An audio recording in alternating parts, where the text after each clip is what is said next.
من صواني الفرن اللي كتير بحب أعملها. طريقتها سهلة وبسيطة، وبالنسبة لإلي بفضلها أكتر من مرقة البامية. تعالوا نحضرها مع بعض. بعد ما غسلت البندورة بعمل فيها شق من فوق وبصب عليها مي مغلية، بتركها على جنب، وبهالوقت ببدأ بتنظيف البامية. للحبة الصغيرة بشيل الراس من فوق، أما الكبيرة بعمل فيها شق صغير من الوسط. بعد ما ننتهي من البامية رح نلاحظ البندورة اللي نقعناها بمي سخنة بدأت تقشر معانا بكل سهولة وبتنفرم معانا بشكل كتير سهل. رح أفرمها فرمة كتير ناعمة.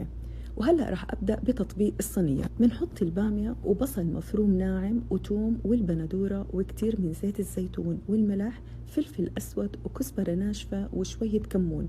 نخلط المكونات مع بعضها. كخطوة اختيارية فينا نضيف لحمة، طريقتها مكتوبة أسفل البوست وممكن إن نستغني عنها.